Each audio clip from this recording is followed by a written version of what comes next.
Hi, my name's Jonathan. The day I asked to withdraw just $150, just enough to help a neighbor buy groceries, my own cousin, the bank manager, sneered loud enough for the whole lobby to hear, "We don't serve beggars here." They all laughed, while I stood there, burning inside. But what none of them knew was that minutes later, I would request $8.5 billion, and the same cousin who called me nothing dropped to her knees, begging. Before we dive in, tell me, where are you listening from tonight? And if it were you, would you have stayed silent? Or shown them everything they never wanted to see? The frost still clung to the sidewalks that morning, shimmering faintly in the thin light breaking through the gray Cincinnati sky.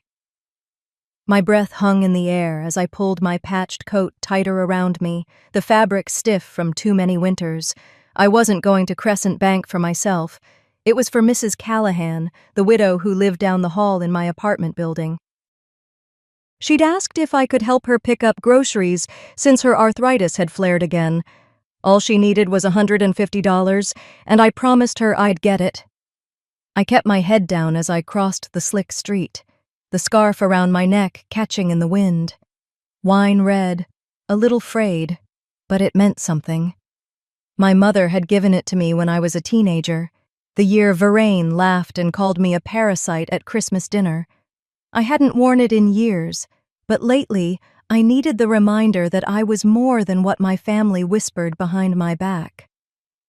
The doors of Crescent Bank glided open, spilling warm air scented faintly of eucalyptus. My shoes squeaked against the glossy marble floors, and for a moment, I felt the weight of every set of eyes inside. Men in tailored suits tapped at phones. Women with polished nails tucked debit cards into sleek handbags.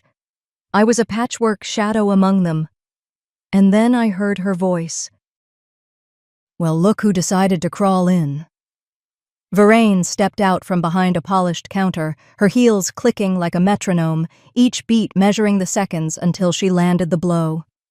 She was immaculate as always, crisp white blouse without a single wrinkle, hair coiled into the kind of bun that announced control. That same smirk she'd perfected at 16 stretched across her face.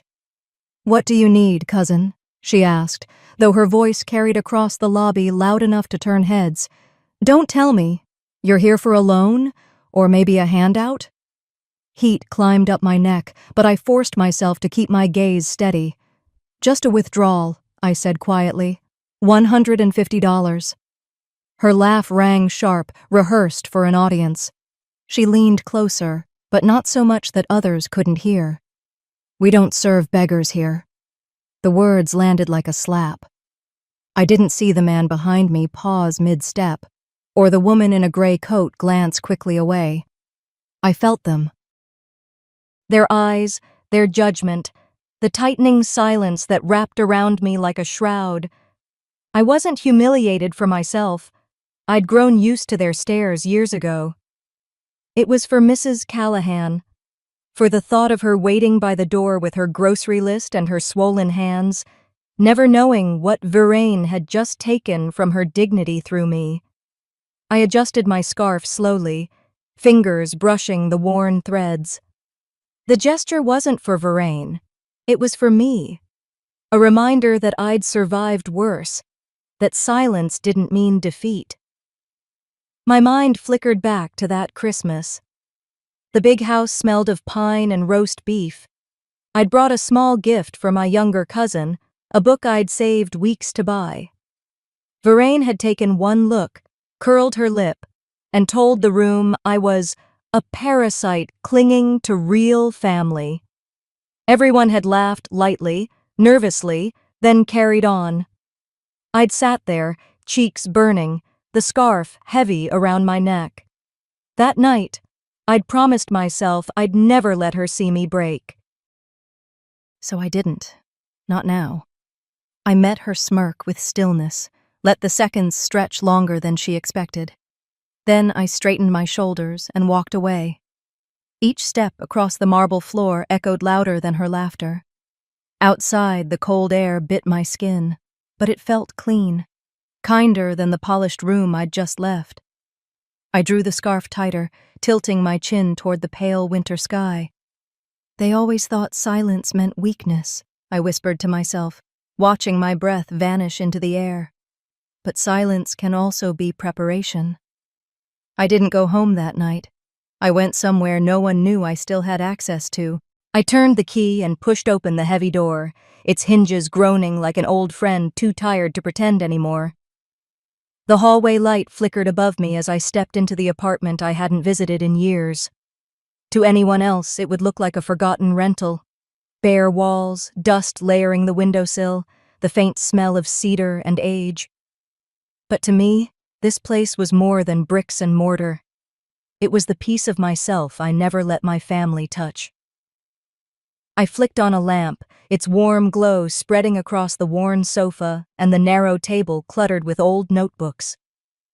My fingers brushed over the top one, the cover bent from years of being shoved into backpacks and drawers.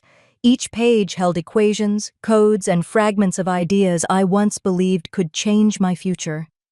Back then, before Vervain and the others decided I was nothing more than a burden, I had been building something. The scarf around my neck slipped slightly, and I adjusted it, laying it gently over the arm of the sofa. In this apartment, I didn't have to hide the parts of me they called worthless. Here, I could breathe. Sliding a cushion aside, I retrieved the laptop I'd hidden years ago. The casing was scratched, but the system inside was far from ordinary. When I powered it on, the familiar hum filled the room, and lines of encrypted code flickered onto the screen. The password box glowed, waiting. My fingers typed quickly, instinctively, multiple layers of security unfolding one after another until the final welcome screen appeared. Foxglove never forgets. The phrase blinked in bold across the top, a silent greeting from the life I'd kept in the shadows. I wasn't just the cousin who begged for $150. I was one of the architects of a system designed to protect financial networks from collapse. Back when I still believed family meant loyalty, I'd built this with a partner I trusted more than anyone.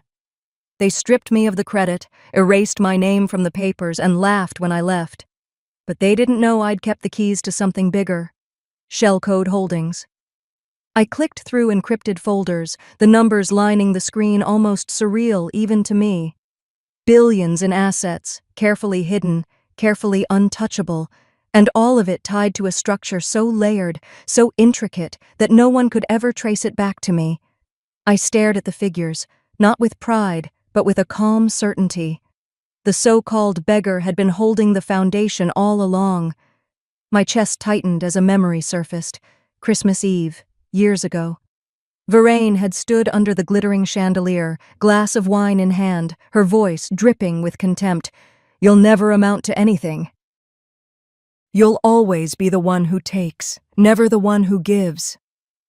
I'd stepped outside that night into the freezing dark, my breath burning in my lungs, and whispered into the silence, "One day, they'll see." Now, staring at the screen, I knew that day had come. Not with anger, not with shouting, but with precision. The laptop pinged softly. An encrypted message slid across the screen, marked only with a signature, R.A. "You're finally ready."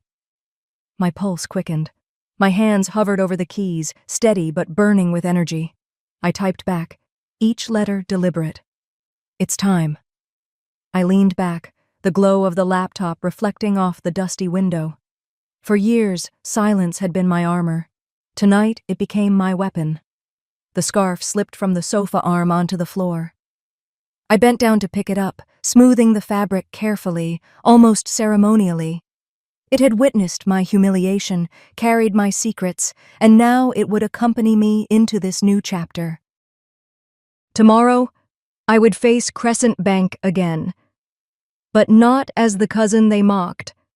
Not as the beggar. The next morning, I stood outside Crescent Bank, the sunlight bouncing off its tall glass walls like a challenge. My reflection stared back at me, not the same woman who had walked out in silence the day before. Today, I wore a navy blazer and polished shoes, not flashy, but deliberate. Every detail was chosen to project the quiet authority I'd kept hidden all these years. I adjusted the scarf around my neck, the one I'd carried through every humiliation, and stepped forward. The revolving doors gave way, ushering me into the cool, eucalyptus-scented lobby. The marble floors gleamed, catching the click of heels and the hushed chatter of clients in tailored suits. Last time I'd been here, I'd left with my dignity in tatters. This time, I came prepared. At the reception desk, a young woman glanced up with the kind of polite indifference reserved for people who look like they don't belong. I leaned slightly toward her and said evenly, "I have an appointment under Shell Code Holdings." Her fingers tapped across the keyboard. Then, suddenly, her posture stiffened. The monitor glowed red for an instant, flashing a VIP authorization tag. She looked back at me, her expression subtly shifting. Behind her, a junior teller dropped a pen. The clatter echoed in the otherwise hushed room. People glanced up. They didn't know why, but they sensed something was happening. "Please, one moment," the receptionist murmured, her voice just a shade tighter than before. She pressed a button under the desk. It didn't take long. I heard the sharp rhythm of heels on marble, each step like a countdown. Varaine appeared, her presence as icy as I remembered. She wore white again, perfectly tailored, as if even her clothing had been stitched to intimidate. Her smirk was ready before she even reached me. "What is this?" she snapped, not bothering to hide her disdain. "Whatever stunt you're pulling, it won't work." I didn't rise to her bait. Instead, I slid a sleek black folio across the counter, my hand steady. "Read." Her smirk wavered. She flipped the folder open, scanning the pages, and I saw the color drain from her face. Her hand trembled slightly, but she tried to cover it by snapping the folio shut. "This is fake," she hissed, but her voice had lost its edge. Before I could respond, the senior branch manager appeared, a man in his late 50s with a calm, deliberate presence. He took the folio from Varaine's hands, his eyes scanning the documents with practiced speed.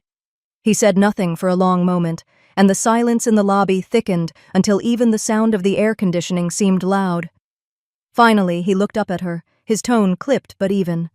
"Primary withdrawal request flagged as sensitive. Shell Code Holdings authorization confirmed." The receptionist swallowed hard. Across the lobby, I noticed 2 security guards move to quietly lock the front doors. Clients whispered, their curiosity piqued. I turned back to Varaine. The arrogance that had always defined her seemed to collapse in real time. Her chest rose and fell quickly, and then, unbelievably, she stumbled forward and dropped to her knees. "Don't do this, please," she begged, her voice trembling. "You don't understand what this will do to me. I have a child. A career. Everything I've worked for will be gone." I held her gaze, my voice calm but unyielding. "You ruined yourself, Varaine. All I ever did was step back and let you." The murmurs around us swelled, like the tide carrying judgment. Some clients looked away in discomfort. Others leaned closer, riveted. Varaine reached for my hand, but I pulled it back, letting her plea hang in the air unanswered. For the first time in years, I didn't feel invisible. I felt steady, in control. As the executive elevator doors slid shut, the air felt heavier, like I was leaving behind more than a lobby. I was stepping into a place my family never believed I'd reach. The ascent was quiet, only the faint hum of machinery and my own heartbeat keeping time. When the doors opened, I was met with a floor that felt colder, more deliberate, as though history itself was watching. The walls were lined with etched brass plaques carrying the names of financial titans, men and women who had built legacies bigger than themselves. My eyes landed on one name in particular, my late grandfather's. Seeing it there sent a shiver through me. He had been a stern man, but the only one who had ever told me I was more than what the others said. I was led into the boardroom, a long oval table polished so perfectly it reflected the overhead lights like water. The senior board members sat in silence, their faces lined with the weight of years, watching me as though they weren't sure if I belonged. And I didn't wait for their permission. I set down the folio, opened it, and began. "This," I said steadily, "is the Pennsylvania Legacy Trust. My grandfather created it decades ago. It was buried, forgotten by most, but it was never dissolved." One man adjusted his glasses, peering closer.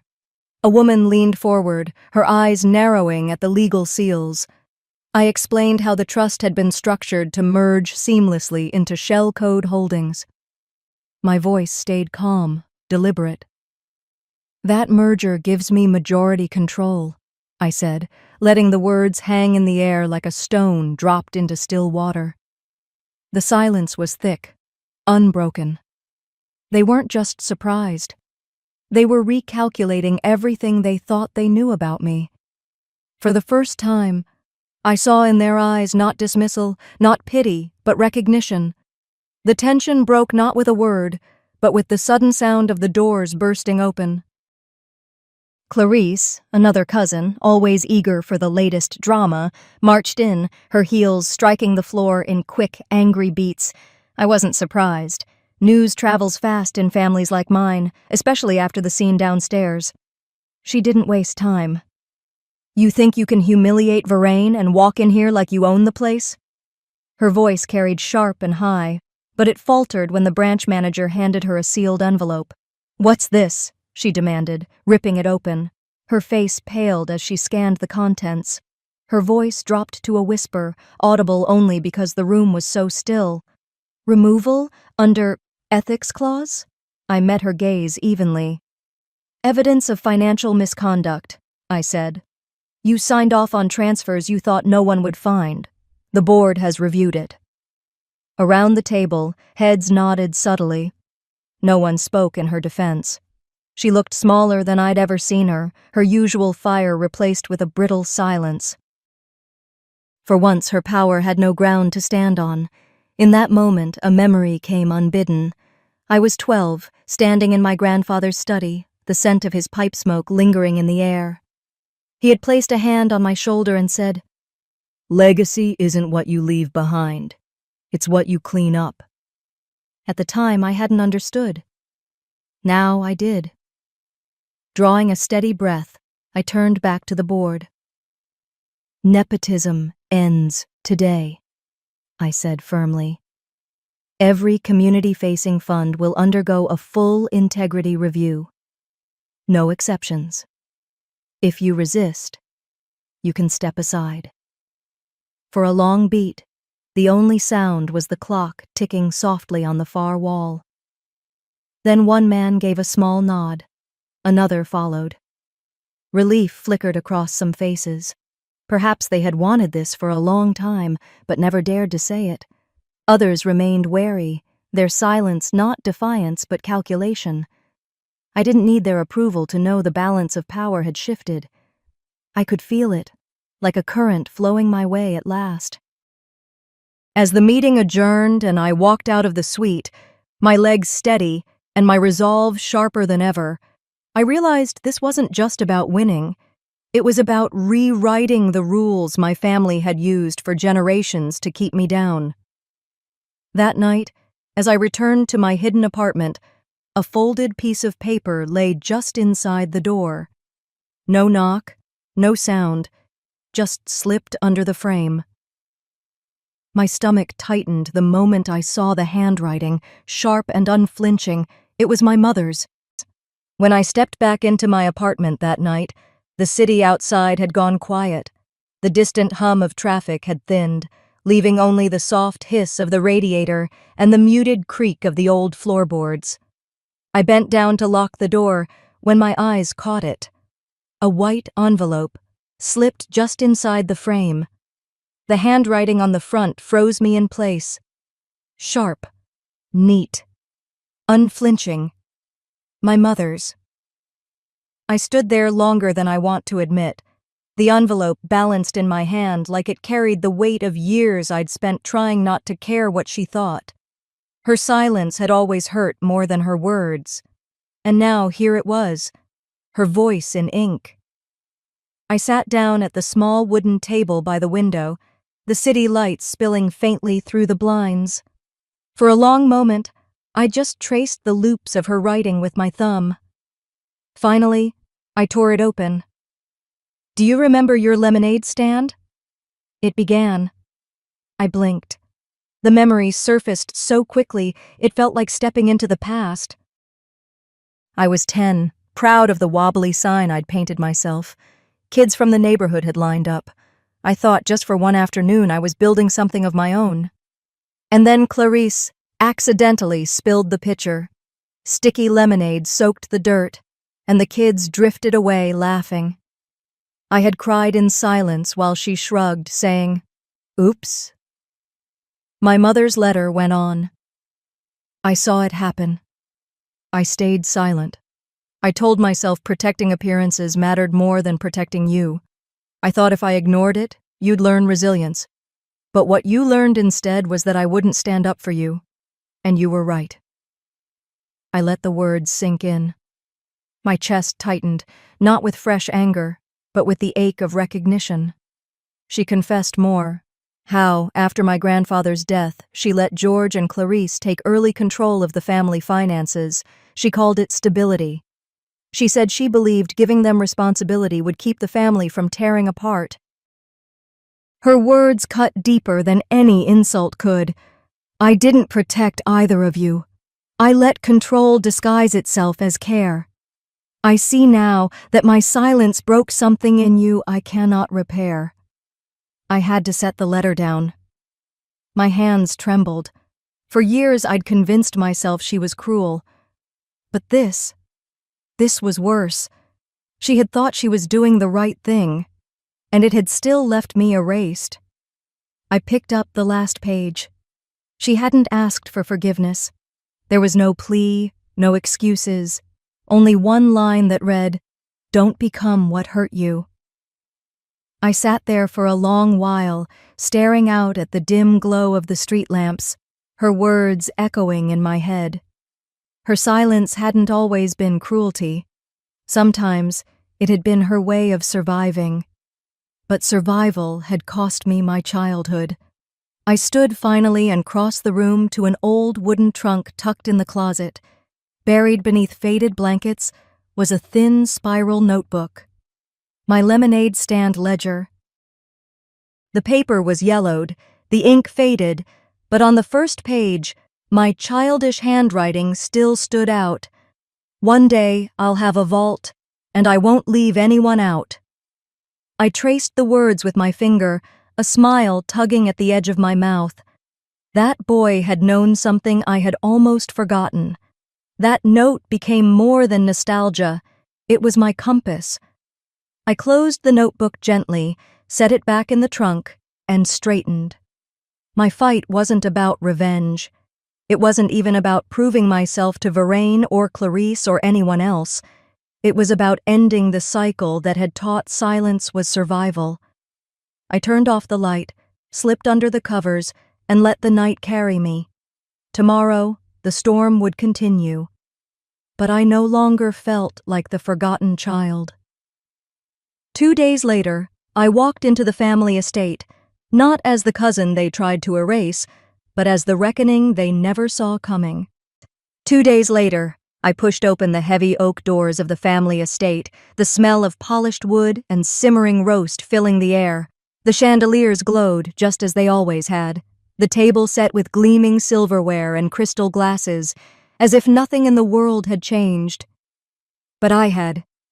Clarice was already seated at the far end, smiling with that sugary sweetness she used like a weapon. Vervain sat stiffly, her face pale, the weight of our last encounter still fresh in her eyes.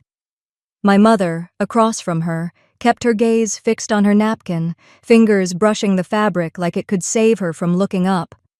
I scanned the seating chart, propped discreetly near the entrance. My name wasn't there, not even an empty space waiting for me. That omission, subtle yet intentional, said it all. I wasn't supposed to be here. I slid into a chair anyway, my movements calm, deliberate. "Darling," Clarice sang, her voice dripping with false warmth. "You decided to join us." How surprising. George cleared his throat, avoiding my eyes, while my mother muttered something about family unity, though she never looked up. I didn't smile. Instead, I reached into my coat and placed a black folder on the table. The soft thud of it landing against the polished wood silenced the room. "Let's not pretend anymore," I said quietly. Clarice's grin faltered. George's fork clinked against his plate. Even the cousins whispering at the far end stopped mid-sentence. I opened the folder slowly, sliding out a stack of documents. "Here's the amendment," I began, laying the first sheet flat. "The one that conveniently erased my name from the family trust. Forged. Notarized under false pretenses. You recognize the signature, don't you, Clarice?" Her cheeks flushed, but she forced a laugh. "You've always needed to be the victim. Always so desperate to make us the villains." I met her gaze steadily. "No, I just wanted to be seen." "You wanted me erased." Gasps rippled as I spread out the next set of papers. "Here's the STEM endowment. Money earmarked for scholarships, redirected into an offshore account under your name." Whispers rose around the table. An aunt pressed a hand to her mouth. A cousin pushed back their chair and quietly slipped from the room, unwilling to watch. Clarice's voice rose, brittle and sharp. "You don't understand the pressure I was under. Everything I did was for the family." "For yourself," I cut in evenly. "Every decision you made was to tighten your grip, not to protect anyone but you." George shifted uncomfortably, eyes fixed on his plate. My mother's teacup rattled softly against its saucer. I reached for the final envelope, sealed and stamped. "And this," I said, sliding it across the table, "is a letter from Mom, dated weeks ago, retracting her consent for your transfers." Clarissa's head snapped toward our mother, betrayal flashing across her face. My mother's eyes finally lifted, meeting mine briefly before dropping again. She didn't speak, but her silence carried the weight of a confession. She had finally stopped standing in the shadows for Clarice. The room fell into a stunned hush. For the first time in years, I felt the balance tilt. I rose slowly, leaving the folder open on the table. "This house has 2 doors," I said, my voice steady. "Tonight, I walk out the one you didn't build." Without waiting for a response, I turned, the heels of my shoes echoing against the marble floor as I walked toward the exit.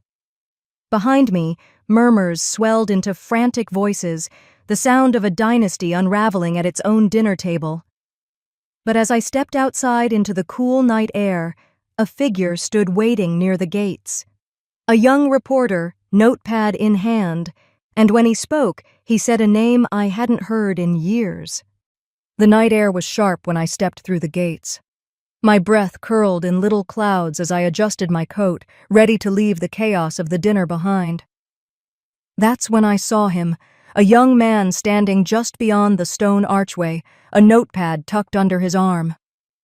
"Ms. Mercer?" he asked softly, his voice steady despite the chill. I froze. No one had called me by that name in years. "Yes," I said cautiously. "I'm Aaron Hale. Someone thought it was time you were finally heard." He didn't pull out his notepad or shove a recorder in my face. Instead, he handed me a thin folder. "You don't need to tell me anything. I already have the documents. They came from inside Crescent Bank." I looked down at the folder, my hands tightening around it. For so long, the truth had felt like a weight only I carried. Now it wasn't just mine anymore. "Why me?" I asked. He met my eyes. "Because silence has protected them long enough." That night, I didn't sleep. I pored over the files by the dim light of my desk lamp. Account numbers, transfers, email chains. Everything Clarice and her allies had buried, now out in the open. 2 mornings later, the exposé appeared. Not in a tabloid, not on gossip sites, but in a respected financial justice blog. The headline was simple, cutting, Crescent Bank manager implicated in trust misuse and fraudulent amendments. Within hours, compliance forums lit up. Ethics watchdogs called for investigation. It wasn't just whispers now, it was accountability. At the bank, Clarice tried to hold her ground. She staged a press briefing, her voice polished, her suit immaculate. Cameras flashed as she forced a smile. "I've dedicated my life to this institution. These allegations are fabricated," she declared. But the questions came fast, sharper than she could deflect. "Why was your license flagged by the state board? How do you explain the offshore accounts under your name?" Her smile cracked. Later that afternoon, she cornered me in a quiet corridor near the bank's side entrance. Her heels clicked angrily against the marble as she closed the distance between us. "You've destroyed everything," she spat, her voice low, trembling. "Are you happy now?" I looked at her, steady and calm. "No, I just stopped pretending you hadn't already destroyed it yourself." Her face crumpled, the mask slipping at last. She turned away quickly, not wanting anyone else to see. By the end of the week, clients began withdrawing. Letters from oversight committees piled on her desk. Her carefully constructed empire was collapsing, brick by brick. At a small cafe near downtown, one of my quieter cousins slipped into the booth across from me. She looked around nervously before speaking. "We always knew something was wrong," she admitted, eyes downcast. "But no one wanted to be the one to say it. It was easier to stay quiet." I stirred my coffee slowly. "Silence is its own answer," I said. "It lets people believe lies are safer than the truth." When I finally returned home that evening, I pulled out the worn ledger from the back of my closet. The pages smelled faintly of dust and time. Tucked between 2 sheets was the faded sticky note I'd scribbled as a 10-year-old. "One day I'll have a vault, and I won't leave anyone out." My throat tightened. Back then, I thought it was about money. Now I knew better. It was about dignity, about making sure no one felt erased the way I had. I pressed the note flat against the page, whispering quietly to myself, "This isn't revenge. It's a promise." I closed the ledger, slid it back into its place, and sat in silence. Outside, the city hummed with the noise of consequence. That's when the envelope arrived, slid under my door without a knock. I picked it up, my pulse quickening.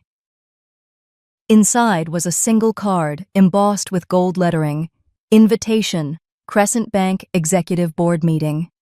For the first time, my name was etched at the top. The morning of the meeting, I stood before the private elevator doors, my reflection caught faintly in the brass panels. No mirrors, no music, just the low hum of machinery and the weight of anticipation. I pressed the button, and the doors slid shut behind me. For years, I'd been told I wasn't boardroom material, that my place was somewhere quiet, out of the way, while others carried the Mercer name forward. And yet, here I was, rising to the top floor they never thought I'd reach. The elevator stopped with a soft chime. As the doors opened, I stepped into the executive suite. The hallway stretched ahead, lined with portraits of men in dark suits, women with practiced smiles, and plaques etched with names that had shaped the family legacy. My grandfather's was there, his eyes calm in the oil painting that watched over the entrance. Inside the boardroom, the air was cool, the silence heavy. A long oval table dominated the space, polished to a mirror shine. Seated around it were the senior board members, older now but still sharp, their gazes fixed on me. At the head of the table, Robert Templeton, one of my grandfather's oldest confidants, rose slightly, giving me a measured nod. "We've been expecting you," he said. I placed the thick folder on the table and pushed it forward. The room seemed to lean closer without a sound. The Pennsylvania Legacy Trust documents, buried for decades but never dissolved, now lay under the light of the boardroom. "Effective as of last Thursday," I said, my voice steady. "I hold majority control." No gasps, no protests, just silence, deep and undeniable. The weight of it pressed against the windows, against the years of being told I didn't belong. They knew the truth as well as I did. The numbers left no room for argument. For the first time, the decades of silencing dissolved, not in cheers, but in quiet, solemn acknowledgement. The door burst open. Clarisse swept in, heels striking the floor like a storm, a folder clutched in her hands. Her smile was tight, rehearsed. "You can't just walk in here and rewrite history," she snapped, laying her own papers on the table. "These claims are fabricated. I have the numbers to prove." I slid an envelope toward her, its seal unbroken. She hesitated before pulling it open, her eyes scanning the words. "Formal removal," Robert read aloud, his voice even. "Ethics violation. Misconduct documented." Clarisse's face drained of color. Her lips parted, but no sound came out. The board didn't hesitate. One by one, they nodded. The vote was unanimous. Her authority was gone. I leaned back, calm but resolute. "Nepotism ends today," I said. "Every fund will undergo full review. Titles will match merit. No exceptions." A few of the junior members, faces younger and weary from years of silence, exhaled in relief. One of them whispered, "Finally." Clarisse tried for one last jab, her voice brittle. "You've always been bitter." I met her eyes and spoke softly. "No, I've always held receipts." Bitterness was optional. The boardroom fell silent again, not out of shock but out of recognition. The tide had turned. When the meeting ended, I didn't rush to leave. Instead, I walked slowly toward the wall of plaques. My grandfather's name was there, etched deep into the polished brass, and beside it, newly carved, was mine. I reached out, my fingers brushing over the letters, hearing his voice in memory. "Legacy isn't what you leave behind, it's what you clean up." For the first time, I felt the weight of his words settle not as a burden, but as a guide. That evening, as the rain tapped softly against my apartment window, another envelope slid under my door. I bent to pick it up, my chest tightening when I saw the handwriting. Sharp, familiar, unflinching. The rain had slowed to a steady tap against my window by the time I noticed the envelope on the floor. It had been slipped quietly under my apartment door, the paper damp at the corners from the draft. I froze when I saw the handwriting, sharp, deliberate, and instantly recognizable. My mother's. For a long time, I didn't touch it. My chest tightened, and I stared at the way her letters slanted just as they always had, precise and unbending. Years of her silence had carved deeper wounds than her harshest words ever could. Picking it up felt like holding a ghost. Finally, I sat down at my kitchen table and broke the seal. The faint scent of ink and paper mixed with the rain-soaked air. Her words flowed in careful, unyielding strokes. She began with a memory I'd buried, but never forgotten. The lemonade stand I set up as a kid. I'd been so proud, counting out nickels and dimes in a little notebook, convinced I was building something of my own. She wrote that she had seen Clarisse walk by, tip the jug over, and laugh while I scrambled to save what I could, and she had done nothing. "I told myself it wasn't worth making a scene," she admitted, "but in doing nothing, I failed you." The letter didn't soften after that. She confessed that after my grandfather passed, she handed control to George and Clarisse under the banner of family stability. She said she thought it would protect us, when in reality, it only protected them. Her final words hit harder than any accusation ever had. I am not asking you for pardon. I am asking you not to become what hurt you. I folded the letter slowly, my hands trembling. For years, I'd thought her silence was cruelty. Now I realized it had been fear. Survival. But the damage had already been done. I walked to my closet and pulled out an old, battered notebook. My childhood ledger. The pages were thin, the cover worn, but it was still intact. Inside, taped to the back page, was a faded sticky note in my 10-year-old handwriting. One day I'll have a vault, and I won't leave anyone out. The words blurred for a moment as I blinked back the sting in my eyes. It wasn't about money back then. It was about being seen. About not being invisible in a family that decided I was expendable. 3 days later, I walked into the family estate. I didn't knock. The dining room was just as it always had been. Polished silverware, sparkling glasses, a show of unity that had never truly existed. Conversations died the second I stepped through the doorway. Without a word, I set a black folder on the table. Inside was everything. The trust documents, the evidence of forged amendments, the misuse of funds under Clarice's name, the quiet retraction my mother had signed. Tonight, I said softly, I make one last withdrawal, not of money, but of loyalty. Clarice slammed her hand on the table, her voice breaking as she snapped, You'll always be nothing. Always. I met her eyes, steady and unflinching. Then it's time I invest in being nothing, far away from you. No one spoke. George's shoulders slumped. My mother's eyes stayed on the folder but glistened as if she already knew her letter had reached me. I turned and left without looking back. Weeks later, the exposé had done its work. Clarice's resignation was public. Her reputation collapsed.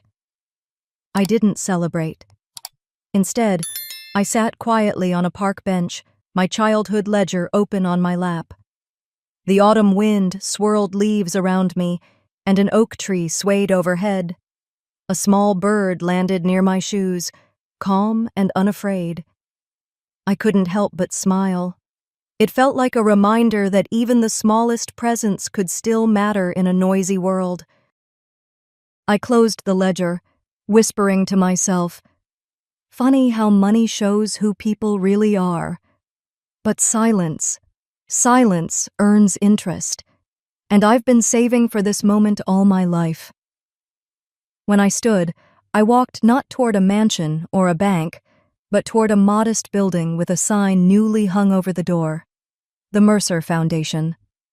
This was the real withdrawal, not of dollars, but of dignity, of my name, my place, my future. Have you ever been erased by the very people who should have protected you? Would you have forgiven them, or walked away for good? Tell me in the comments. I read every one,